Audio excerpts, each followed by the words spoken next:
안녕하세요. 책 읽는 뮤즈입니다. 오늘 소개할 책은 허지웅 에세이 살고 싶다는 농담. 이 책은 암 투병의 철저한 기록, 상상이 되기도 하고 감정이입이 되더라고요. 그 힘든 시간을 견딘 허지웅, 본인이 겪은 에피소드를 참 간결하게 잘 쓴다는 느낌이었고 그의 철학적 사고와 깊이가 느껴졌어요. 보통 사람 최윤희 씨 얘기한 부분이 있는데 그 부분 이야기도 감동이었고 아들의 부탁으로 그분을 만났는데 참 마음이 따뜻하구나 하는 생각을 했어요. 같은 병으로 그분은 하늘나라에 갔고 명복을 빈다는 내용의 글이 이 책에 수록되어 있는데 허지웅 씨가 참 마음이 따뜻한 분이라는 걸 느꼈습니다.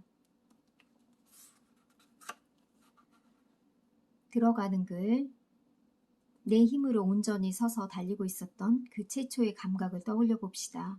도움을 받는다는 것과 마침내 혼자 중심을 잡는다는 것, 삶에서 가장 중요한 두 가지를 우리는 그렇게 오래전에 배웠습니다. 그리고 평생에 걸쳐 반복합니다. 전부 다 그만두겠다고 머리를 쥐어뜯고 있는 절망과 분투하기를 포기한 모든 이들에게 이 책을 바칩니다. 어머니 사랑합니다. 차례 들어가는 글 파트 1 망하려면 아직 멀었다. 파트 2 삶의 바닥에서 괜찮다는 말이 필요할 때. 파트 3 다시 시작한다는 것.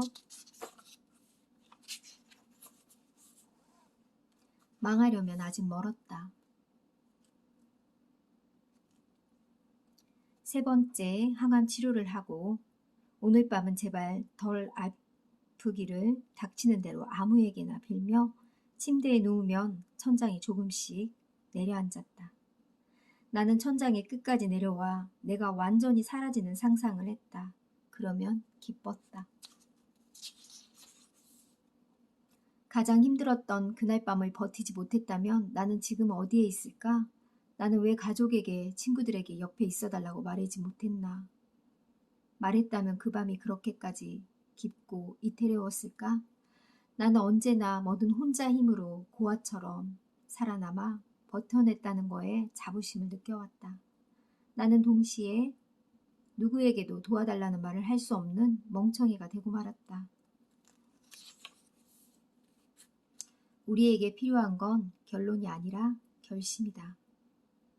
혈액종양내과 병동 무균실에 입원했다. 앞으로 닥쳐올 항암 부작용이 두렵기보다 궁금한 때였다. 악성 림프종 진단을 받았다. 붓기와 무기력증이 생긴 지 좀 되었는데 큰 병의 징조라고 생각하지 못했습니다. 무균실에서 일반 병동으로 옮긴 이후 많은 사람을 보았다. 비참했다. 살 수 있을 것 같은 사람은 단 한 명도 없었다. 시퍼렇게 된 양쪽 팔에 더 이상 주사를 맞을 혈관을 찾을 수 없어서 발목과 사타구니를 헤집기 시작했을 때 나는 처음으로 이렇게 살아서 뭐하나 하는 생각을 했다. 그 와중에 유독 내 신경을 긁는 환자가 있었다. 60대 아저씨였다. 시끄러웠다. 나는 그를 사무실에 무솔린이라고 불렀다. 세 번째, 항암 치료가 끝난 이후 집에서 통원하던 나는 항암 부작용의 종합 선물 세트와 같은 상태로 완전히 바닥을 찍었다. 우리에게 필요한 건 결론이 아니라 결심이다. 이 말을 소리내어 중얼거리기 시작한 게 그쯤이었다. 결론에 사로잡혀 있으면 정말 중요한 것들이 사소해진다. 나는 여러분에게 제발 거기 가지 말라고 말하고 싶다. 이 글을 그래서 쓰기 시작했다. 내가 언제까지 살 수 있을진 모른다. 하지만 지금은 어느 때보다도 건강하고 의욕이 넘친다. 그리고 많은 결심들을 한다. 나는 제때에 제대로 고맙다고 말하며 살겠다고 결심했다. 여러분도 그랬으면 좋겠다. 다시 시작한다는 것. 평생 직장에서 집에서 글을 쓰고 살아왔다. 그와 같은 패턴으로 20년 가까이 살았으면서도 관절이 자유자재로 꺾이는 분들에겐 죄송한 말씀이지만 나는 숙명과도 같은 일자 허리와 거북목을 가지게 되었다. 운동을 쉰 적이 한 번도 없었다. 하지만 늘 무게와 다투는 운동만 했다. 집안 내력인 것 같다. 천장과 바닥. 천장이 있어야 세상이 내 머리 위로 쏟아져 내리지 않을 테니 천장과 바닥은 언제나 고맙고 필요한 내 편 같았다.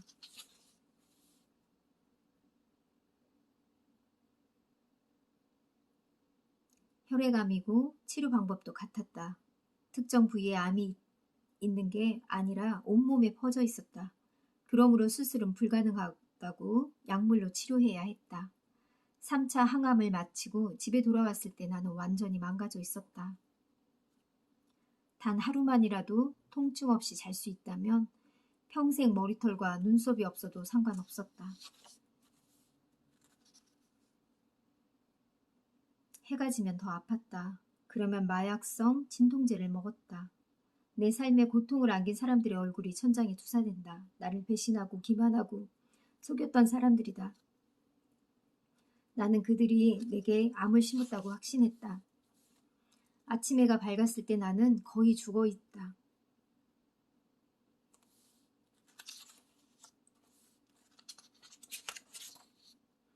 만약 당신이 살기로 결정한다면, 천장과 바닥 사이의 삶을 감당하고 살아내기로 결정한다면 더 이상 천장에 맺힌 피해의식이나 바닥에 깔린 현실이 정과 같은 무게로 당신을 짓누르거나 얼굴을 지니기지 않을 거라고 약속할 수 있다.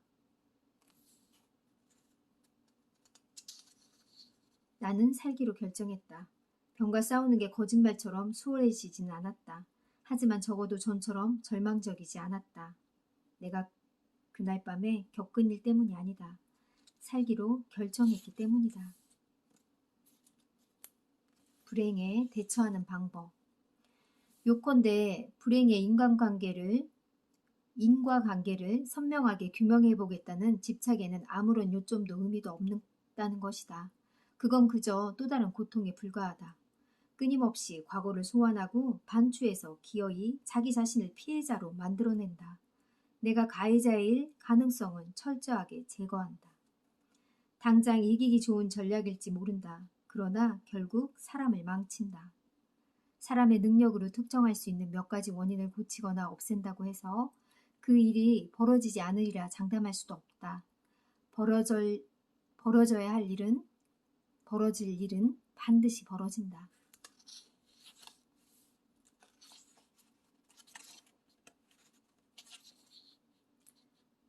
만약에라는 말은 슬프다. 되돌린다고 해서 잘 될 리 없다는 것을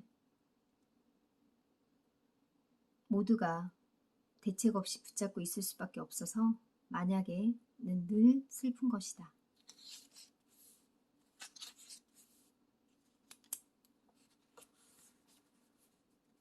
재물을 쌓아 올려 자식에게 고스란히 전수해내는 혹은 재물 그 자체를 위한 인프라로서 기능할 수 있도록 심혈을 기울이는 지리명렬한 평생의 과정이 가족의 본령이 아니다. 내부의 갈등은 가족이라는 허명으로 덮어 일방적으로 무마하려지 않고 해체되었다고 하더라도 위기가 닥쳤을 때 아무런 조건 없이 언제든 다시 찾아와 옆을 지켜주는 게 가족이다. 그게 반평생을 싯줄과 날줄처럼 엮어서 삶을 공유한 사람들 사이에 마땅한 의리다. 의리 말이다. 아, 한국 사회에서의 의리라는 단어는 얼마나 우스꽝스럽게 저평가되어 있는가. 나는 가족이 혈연 이전에 사연으로 유지되는 운명 공동체에 가까운 것이 아닐까 생각한다.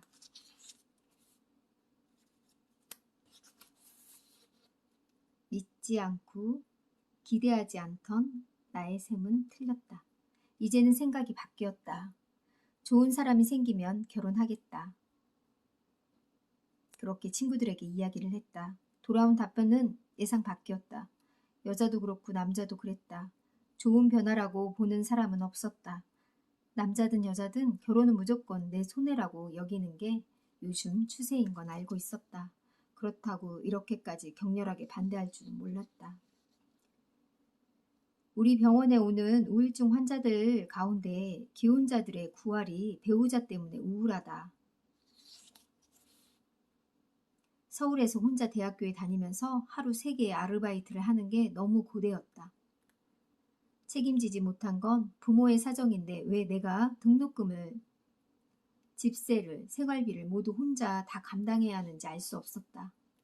술만 마시면 고시원 바닥을 뒹굴면서 애꿎은 바닥을 주먹으로 내리쳤다. 도무지 분노를 주체할 방법이 없었다. 허지웅의 과거를 얘기하는 거예요. 자존심을 이기고 술기운을 빌어 아버지에게 전화를 했다. 아버지가 교수로 재직 중인 학교에서 자녀의 등록금이 지원된다는 사실을 나는 쓸데없이 잘 알고 있었다. 같이 살지 않은 지 오래되었지만 그래도 장남이 아니던가. 아버지는 등록금을 줄 수 없다고, 내게 돈을 주고 싶지 않다고, 알아먹어야 할 말을 아버지의 듣고 난 뒤 고시원방으로 돌아와 기절에 잠들었다. 4학년 때 취업한 이후로 여태껏 혼자 힘으로 몸을 굴려 밥을 벌어먹는다는 것이 얼마나 즐겁고 달콤하며 떳떳한 노릇인지 하루도 잊어본 적이 없다. 문제는 연애였다. 나는 내가 누군가를 몹시 좋아하면 속수무책으로 믿고 지나치게 의지해버린다는 사실을 힘겹게 깨달았다. 사람과 사이에는 적정한 거리감이라는 게 필요하다. 누군가에는 열보가 필요하고 누군가에는 반보가 필요하다. 그보다 더하거나 덜하면 둘 사이를 잇고 있는 다리가 붕괴된다. 인간관계란 그 거리감을 세마는 일이다.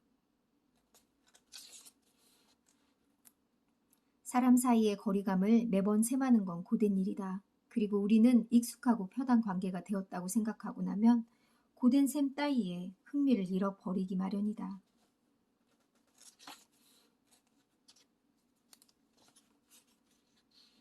오늘도 나는 나와 다투고 또다시 친구가 되기를 반복한다. 지치는 노릇이지만 생을 마감할 때까지 계속될 일이다.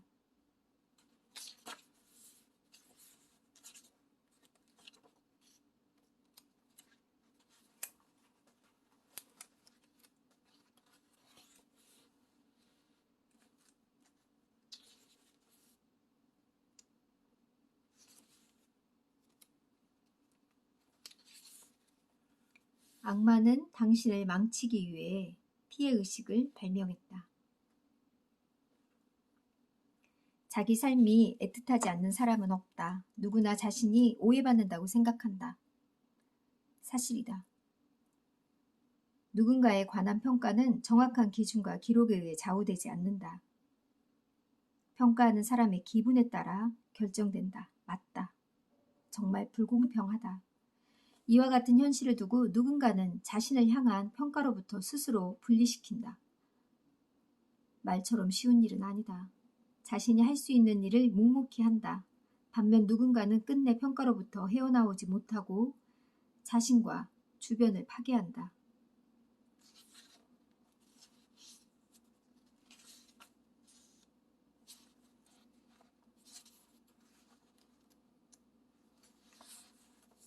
나는 운이 좋았다.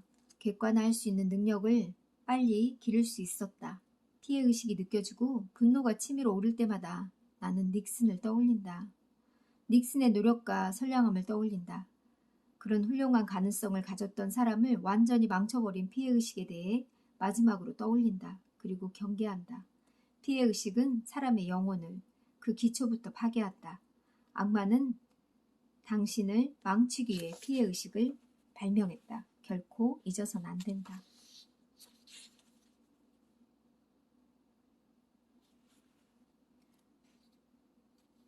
이 책에서는 닉슨과 케네디의 이야기가 나온 부분이 있거든요.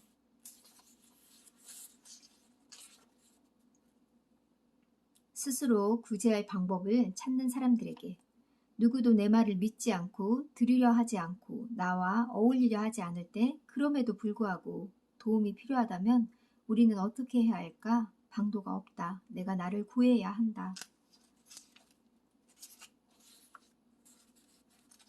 기댈 수 있는 신적 존재도 제도적 안정장치도 없이 혼자 싸워야 할 때가 있다. 그럴 때면 우리는 피폐해진다. 싸우기 위해 거칠어진다. 불신만 남는다. 서로를 가장 잘 이해할 수 있는 사람들끼리 상대를 증오한다. 내가 가장 싫어하는 나의 모습을 상대에게서 발견했을 때 우리는 공감과 이해보다 질타와 선긋기를 우선하기 마련이다.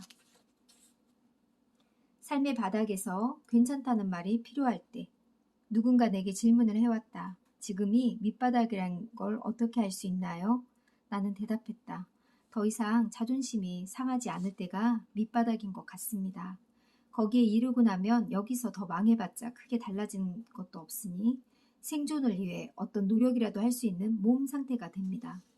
배고픈 건 주워 먹으면 되고 기분이 나쁜 건 내가 못났으니까 하고 넘기면 됩니다. 어떻게든 살아야 하니까 뭐든 할 수 있고 또 뭐든 최선을 다해 열심히 할 수 있습니다. 진짜 문제는 그렇게 삶이 알려준 값비싼 교훈이 영원히 지속되지 않는다는 데 있다. 고비를 지나 안정을 되찾게 되면 우리는 매번 처음으로 돌아가게 된다. 나는 솔직히 사는 게 지긋지긋하다. 재발을 두려워하고 있는 건지 기다리고 있는 건지 구분이 되지 않는다. 환멸이 느껴지고 짜증이 나고 화가 난다. 세상의 추악한 것들로부터 가장자리로 밀려나 끝없이 추락하고 있는 사람들에게 나는 살 가치가 있나요? 라는 질문을 하루에 수십 개 받으면서 거기에 대고 가치가 있습니다 라고 대답한 나 자신이 역겹다. 원고 마감일은 이미 며칠 전에 지났고 한 글자도 쓰지 못했다. 니체는 문헌학계의 스타로 출발했지만 철학자로 변모한 뒤 멸시와 조롱을 받게 된다. 초기 철학은 대부분 쇼펜하우로부터 영향을 받은 것이다.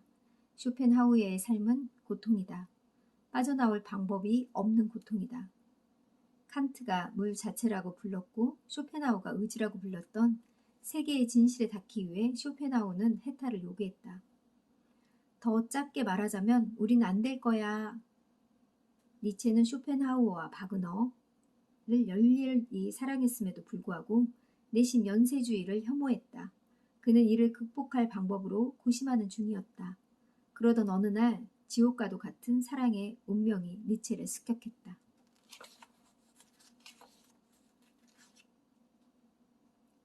자라투스트라는 이렇게 말했다. 에서 동일한 것의 영원한 반복이다. 우리가 죽으면 똑같은 인생이 다시 반복되는 이야기다. 나는 이 구절을 여러 번 읽고 이해를 한 뒤 토할 뻔했다. 우리가 과거의 인생을 반복하고 있고 그것을 다시 영원히 반복한다는 아이디어는 끔찍한 생각이다. 니체는 정확히 바로 그 공포에 맞서라고 이야기한다. 반복이 되더라도 좋을 만큼 모든 순간에 주체적으로 최선을 다하라고 말하는 것이다. 이토록 끔찍한 삶이라도 내 것이라고 외치라는 것이다. 니체의 영원 회귀는 바로 그 순간 내 삶의 고통과 즐거움 모두를 주인의 자세로 껴안고 긍정하라는 아모르 파티와 결합한다. 니체는 1889년 광장에서 마부에게 학대당하고 있던 말을 부둥켜 안고 울부짖다 쓰러진 뒤에 완전히 미쳐버린다. 정신을 차리지 못한 채 1900년에 죽는다.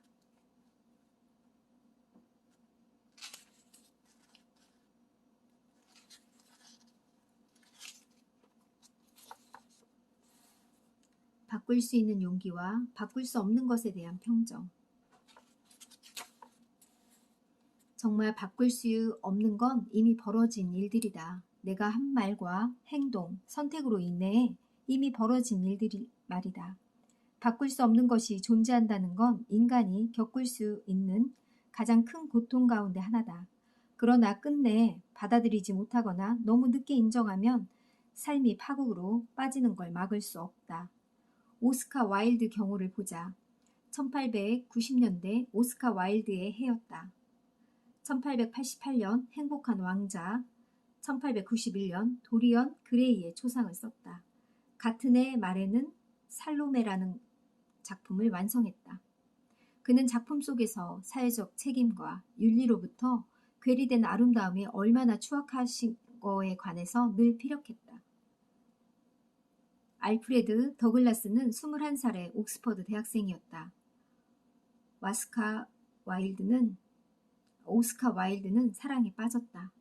수렁에 빠졌다고 표현할지 모르겠다. 살다 보면 그런 사람들을 만나게 된다.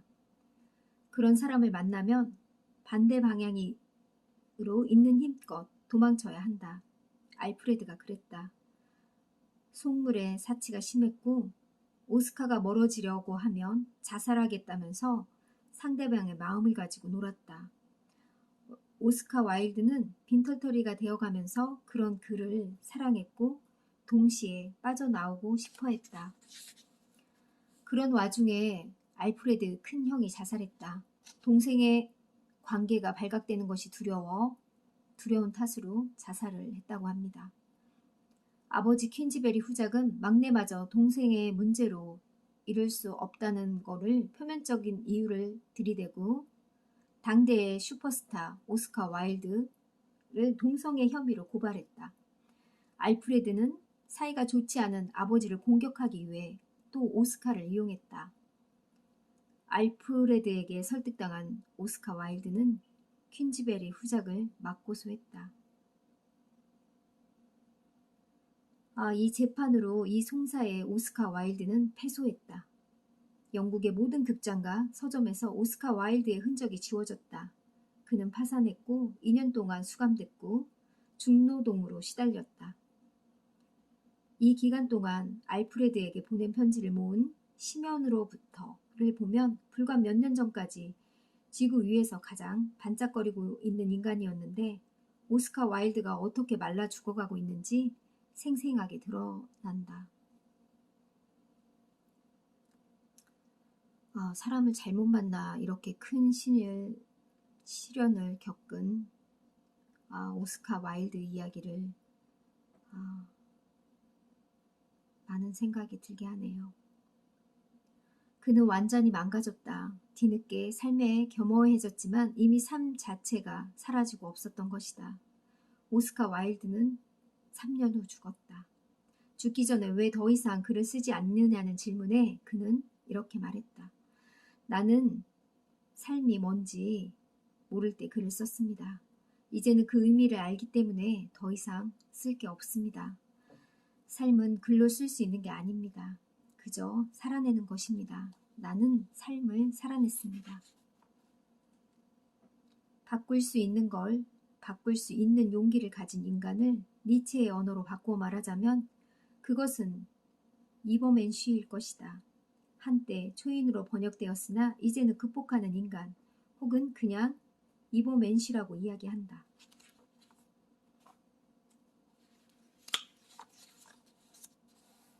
가면을 벗어야 하는 질문.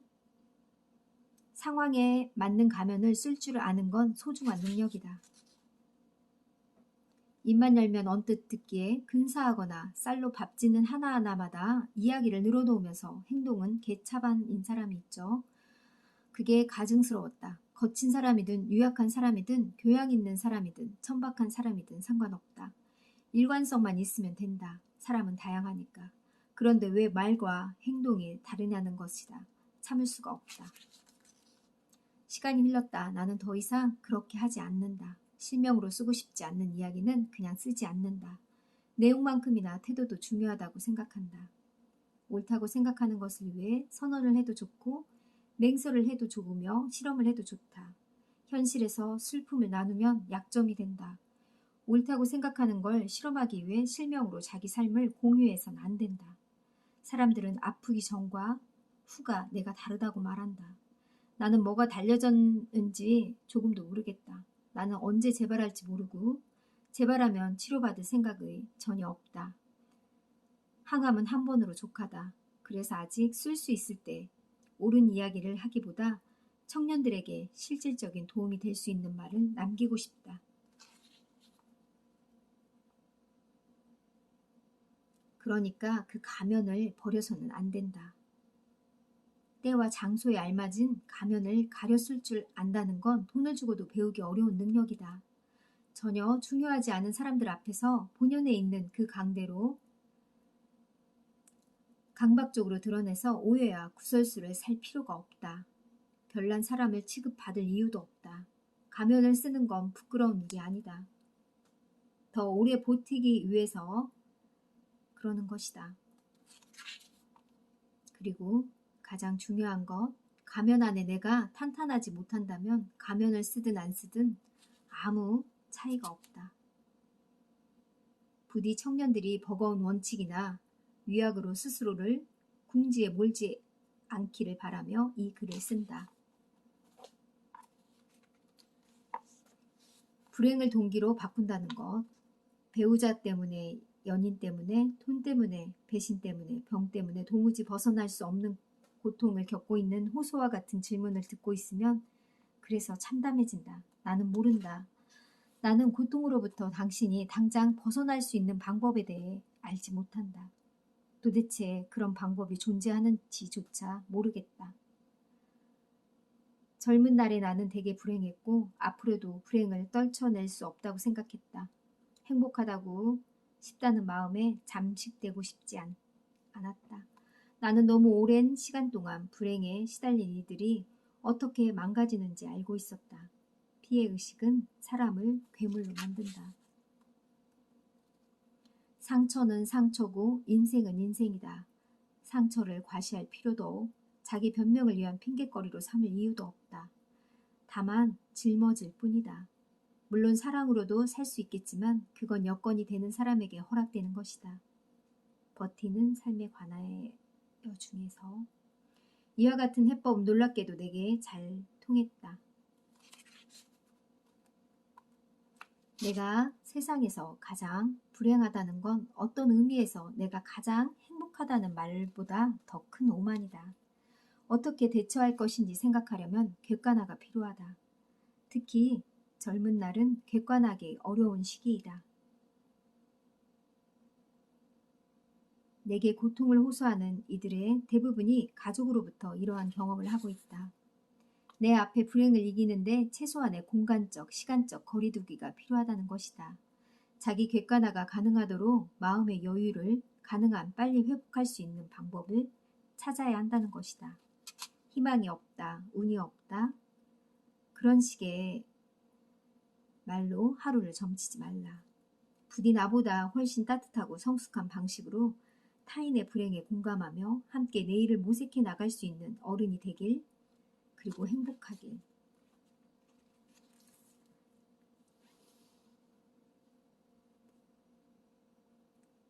여러분의 고통에 관해 알고 있다고 말하고 싶지 않다. 이해하고 있다고 말하고 싶지도 않다. 고통이란 게 계량화되지 않고 비교할 수 없으며 천명에게 천가지의 천장과 바닥이 있기 때문이다. 그러나 살기로 결정하라고 말하고 싶다.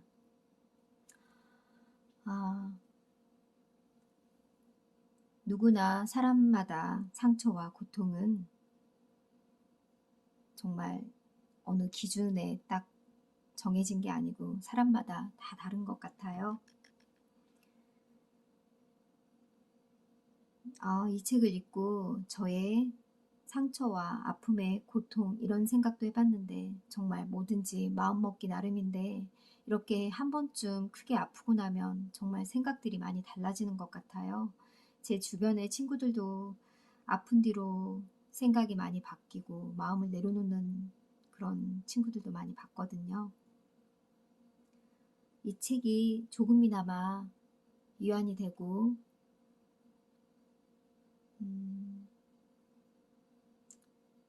행복을 조금씩은 저에게 준 책인 것 같아서 감사했던 책입니다. 감사합니다.